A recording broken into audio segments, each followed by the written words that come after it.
Assalamualaikum warahmatullahi wabarakatuh. Hello everyone, let me introduce myself. My name is Bagas Prayoga, NPM 2241120 from Management Class 22C. In this video, I will explain some material about tax law management. Some of the material that I will explain is position of tax law, difference between tax and levies, tax collection recruitment, tax resistance, and direct tax and indirect tax. First, position of tax law. The position of tax law is the position or role of tax law in a country's legal system.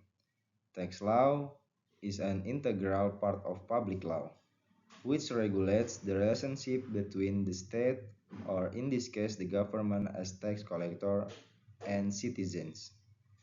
According to Law Number 16 of 209, concerning general provisions and procedure from taxation, Article 1, Number 1, which contain tax, namely the taxpayer's contribution to the state that is owned by an individual or entity that has a coercive nature based on the law and does not receive direct compensation, and used for the needs and property of the people.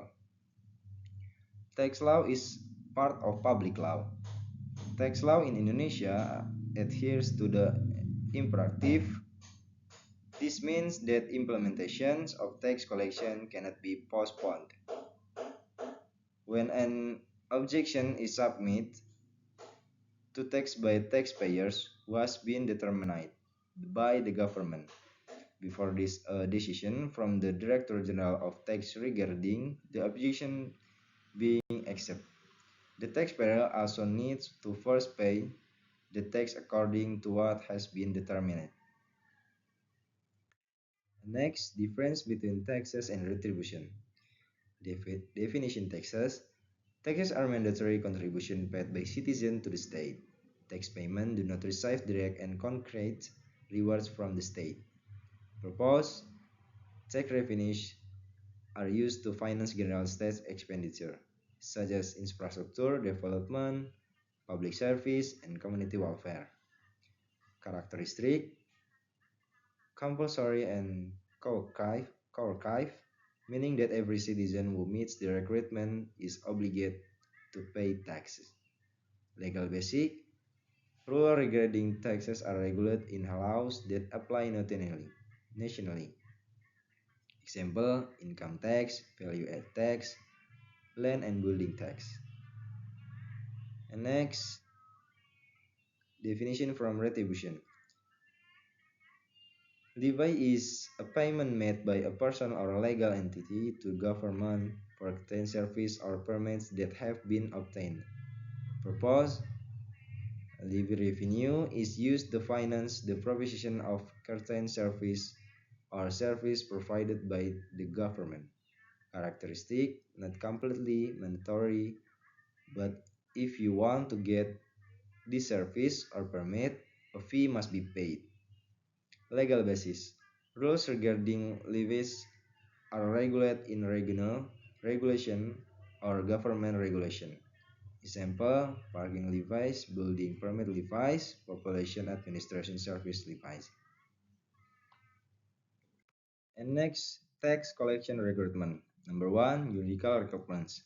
Based on law, tax collection must have a strong legal basis, namely law in Indonesia Article 23A of the 1945 Constitution is the constitutional basis. Legally, tax regulation must be clear, unambiguous, and easy to understand by taxpayers. Number 2, recruitment of justice. Horizontal justice. Taxpayers who have the same economic circumstances or abilities are subject to the same tax. Vertical justice. Taxpayers who have greater economic capacity are subject to greater tax. Number 3, economic terms. Does not inhibit economic growth. Tax collection must be not burden the economy excessively. Efficiency. Tax collection cost should be minimal compared to the result obtained. Number 4, administrative requirements. Simple procedure. Tax procedure should be simple and easy for taxpayers to understand. Good service. Taxpayer must be provide good service to taxpayers. Transparency. Information regarding taxation must be easily accessible to the public. In summary, the ideal tax collection conditions are legal basis. There is a clear legal basis, fair, non-discrimination, and proportional, efficient, low collection cost and maximum yield, simple, procedure are easy to understand, and then last, transparent, information is open to the public. And then tax resistance. From a tax resistance can be divided into two main categories. Number one, passive resistance, input structural barriers and lack of awareness. Number two, active resistance, tax avoidance and tax evasions. And then civil disobedience. Reason for the tax resistance: distrust of the government, tax burden is too high, injustice, lack of awareness, tax system complexity. Direct tax and indirect tax. First, direct tax. Direct tax is a type of tool whose burden is borne directly by the party subject to the tax. This means the taxpayer cannot be transfer of tax burden to other parties. Direct tax are usually calculated based on the taxpayer's economic capability, such as income or wealth. Characteristics of direct tax: direct burden, capability based, non-transferable, an example, income tax, land and building tax. Purpose of direct tax: justice, imposing tax according to economic capacity.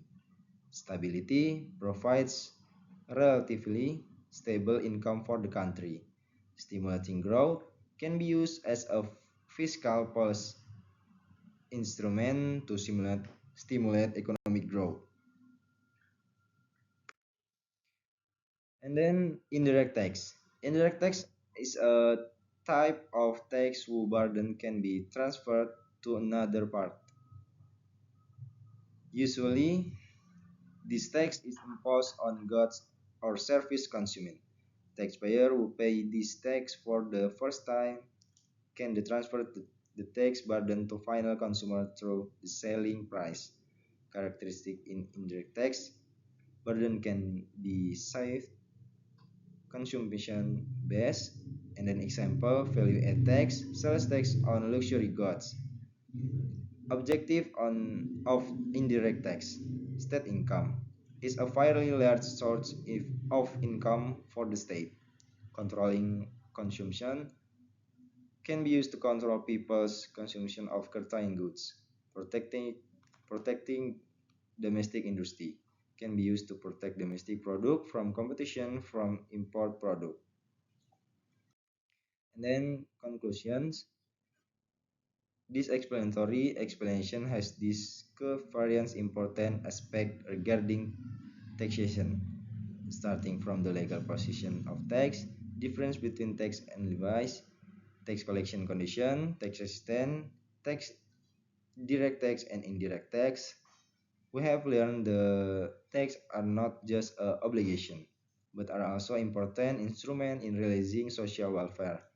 By understanding the tax system, we can play an active role in the country development. Maybe that's what I can say. I will end. Assalamualaikum warahmatullahi wabarakatuh.